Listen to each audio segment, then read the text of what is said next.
Hello students, তোমাদের সকলকে স্বাগত জানিয়ে আজকের ভিডিও শুরু করছি। আজকের ভিডিওর বিষয় class 8 English lesson 5 the story princess September.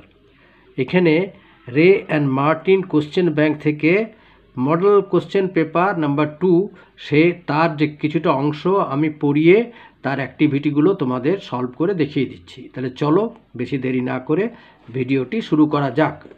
আচ্ছা, এখানে দেখো model question paper 2 1 read the text and questions below.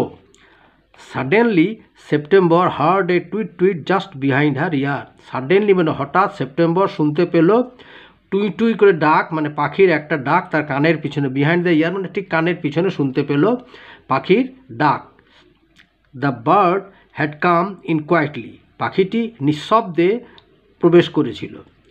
September felt তার heart go thump thump against her chest, September অনুভব করলো তার বুক মানে উত্তেজনায় ধুকধুক ধুকধুক করছে।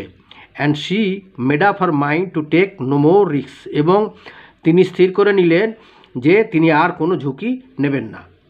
She put up her hand and took hold of the bird, তিনি তার হাত বাড়িয়ে পাখিটিকে ধরলেন। The bird was quite use to this, পাখিটি এতে অভ্যস্ত ছিল। সো হি সাসপেক্টেড নাথিং, তাই সে কোনো কিছুই সন্দেহ করল না। He was surprised when she carried him to the cage, put him in and shut the door on him.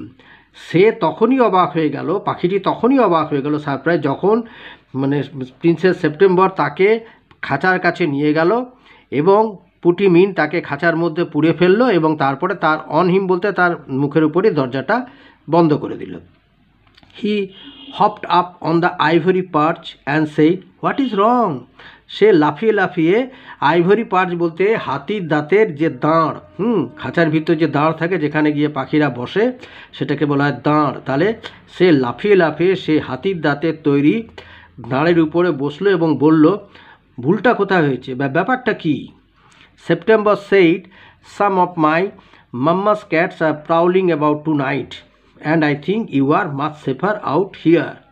September বলল যে আমার মায়ের কিছু বেড়াল প্রাউলিং মানে শিকারের খোঁজে ঘুরে বেড়ানো, এটা প্রাউলিং।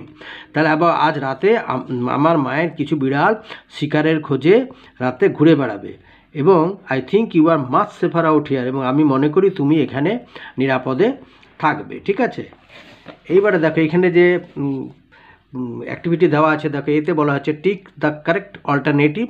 এখানে 1, 2, 3টি প্রশ্ন আছে, অল্টারনেটিভগুলো পাশে পাশে আছে, আমি তোমাদের এগুলো করে দেখিয়ে দিয়েছি। দেখো princess September question bank solution, tick the correct alternative. Number 1-এ বলা হয়েছে to hold the bird September took. এখানে অপশানগুলোর মধ্যে যেটি আছে তার মধ্যে একটি হল হার্ডলি এনি রিস্ক, মানে কোনো ঝুঁকিই নিল না।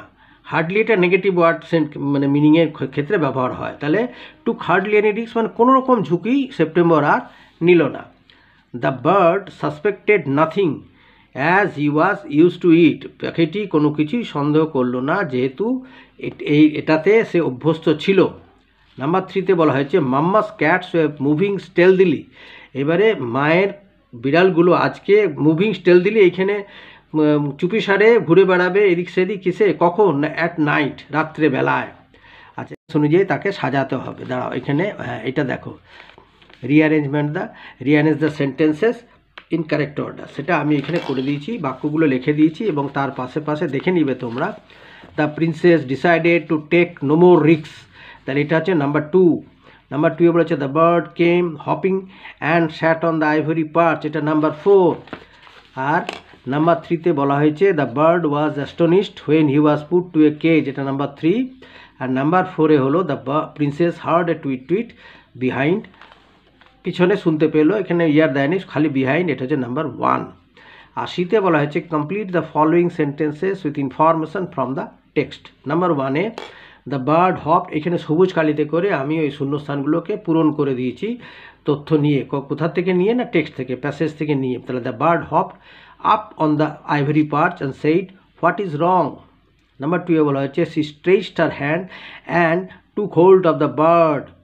Number 3-তে বলা হয়েছে some cats were moving quietly at night. ঠিক আছে, আজ